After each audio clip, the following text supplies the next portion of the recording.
மக்களுக்கு வணக்கம். கோவில்பட்டி மாவட்டம் என்று நீண்ட நாளாக கோரிக்கை உள்ளது. அதாவது இன்னைக்கு தூத்துக்குடி மாவட்டத்தில் இரண்டாவது பெரிய நகரம் கோவில்பட்டி. தென்காசி ஒரு தலைநகராகி ஒரு மாவட்டம் ஆகும் பொழுது கோவில்பட்டி ஏன் ஆகக்கூடாது என்ற ஒரு கோரிக்கை இருக்கின்றது. குறிப்பாக விளாத்திகுளம், ஓட்டப்பிடாரம், கோவில்பட்டி மக்களுக்கான தொடர்பு தூத்துக்குடியில் கிடையாது. அவருடைய தொடர்பு சங்கரன்கோவில், சாத்தூர், சிவகாசி, ராஜபாளையம். சாத்தாங்குளத்துக்கோ தூத்துக்குடிக்கோ கோவில்பட்டியில் இருந்தவர்களுக்கு எந்த தொடர்பும் கிடையாது. அப்படிப்பட்ட நிலையில் தூத்துக்குடி மாவட்டத்தை பிரித்து கோவில்பட்டி தலைநகராக கொண்டு, அதாவது திருவேங்கடம், கோவில்பட்டி வட்டம், விளாத்திகுளம் வட்டம், ஓட்டப்பிடார வட்டம், சாத்தூர் வட்டம் இதெல்லாம் சேர்ந்து ஒரு மாவட்டமாக அமைய வேண்டும்.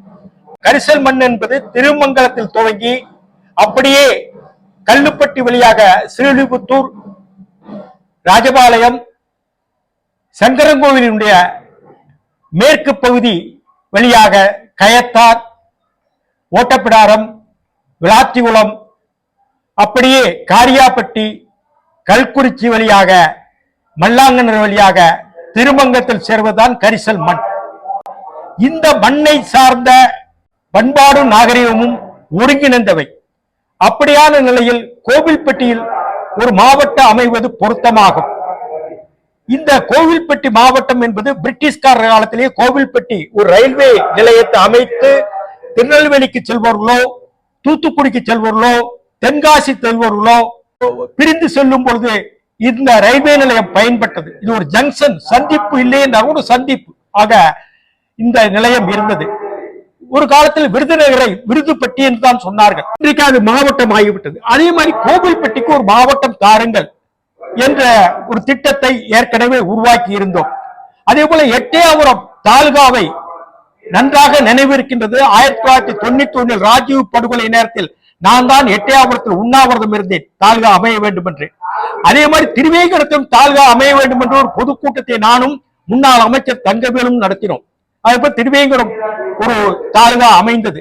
அந்த வகையில் கோவில்பட்டி மாவட்டம் இன்றைக்கு அமைய வேண்டும். இது அவசரம், அவசியமானது. மற்றொரு கோரிக்கை என்னவென்றால், இளையர் சந்தல் வட்டாரத்தில் 12 கிராமங்கள், நான் என்ன சொல்ல, திருவேங்கடம் தாலுகாவையே தூத்துக்குடி மாவட்டத்தோட இன்றைக்கு இருக்கின்ற தூத்துக்குடி மாவட்டத்தோடு சேர்ந்து கோவில்பட்டி மாவட்டம் ஆக்க வேண்டியதுதான் எங்களுடைய நோக்கம். இன்றைக்கு அதற்காக விவசாய சங்கத்தை சேர்ந்த ரங்கநாயல் போன்றவர்கள் போராடி கொண்டு வருகின்றார்கள். அது மாதிரி நீங்கள் குளத்தில் வண்டல் மண் எடுக்க முடியவில்லை. ஒரு காலத்தில் குளம், நீர்நிலைகள் பாதுகாப்பு என்பது பஞ்சாயத்து, அந்த ஊர் கிராம பஞ்சாயத்து கையில் இருந்தது. 1964க்கு பிறகு இந்த நீர்நிலைகள் கிராம பஞ்சாயத்துக்கு உட்பட்ட அந்த குளம், குட்டைகள் எல்லாமே இன்றைக்கு அரசாங்கத்தின் கையில் சென்று விட்டது. முன்னாடி ஊர் மகிமை என்று வைத்துள்ளார்கள்.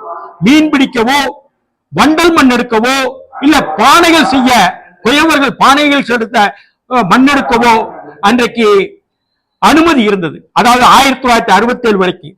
இன்றைக்கு ஆயக்கட்டுதார்கள் குடிமராமத்து செய்ய முடியவில்லை. குடிமராமத்து என்பது தஞ்சாவூரில் பிரிட்டிஷ்காரர் காலத்தில் ஏற்படுத்தப்பட்ட திட்டமாகும்.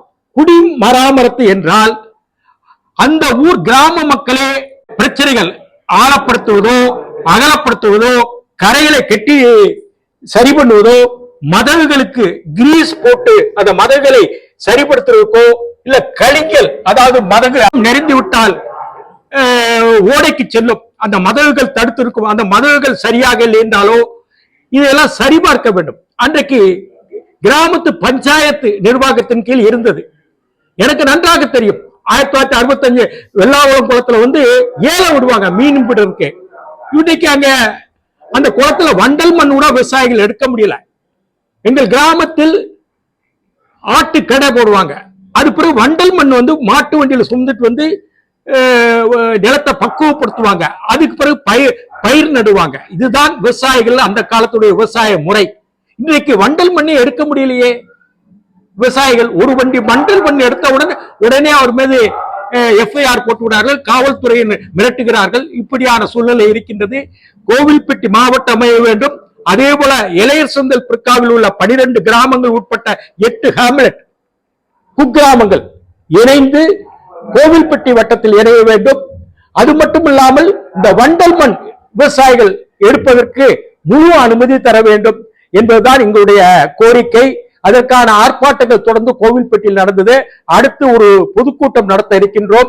இதை மேலும் இந்த கோரிக்கையை வலுப்படுத்துகின்ற விவசாய சங்க அமைப்புகளை சரி செய்து சீர் செய்து அடுத்த கட்ட போராட்ட நடவடிக்கைக்கு நாங்கள் கொண்டு செல்ல இருக்கின்றோம். இந்த நிலையில் விவசாயிகளுடைய நலன் கருதி கோவில்பட்டி மாவட்டம் இளையர்சந்தல் பிற்காவில் 12 கிராமங்கள் சேர்ப்பது, வண்டல் மண் எடுப்பது, இதெல்லாம் செய்ய வேண்டிய கடமை தமிழக அரசுக்கு இருக்கின்றது. முதலமைச்சர் கவனிக்க வேண்டும். முதலமைச்சருக்கு ஏற்கனவே கடிதம் எழுதுள்ளேன். முதலமைச்சர் நல்லா தெரிஞ்சவரு, அவருக்கு எனக்கு அறிமுகம் இல்லை. கடிதத்தை பார்த்தா அவர் செய்யலாம். கடிதம் ஏற்கனவே அனுப்பியிருக்கேன், அவரு செய்யட்டும், பார்ப்போம். இதுதான் இன்றைக்கு நிலைமை. அடுத்த கட்டத்துக்கு இந்த பிரச்சனை குறித்து அடுத்த கட்ட போராட்டங்களை விரைவில் அறிவிப்போம். நன்றி, வணக்கம்.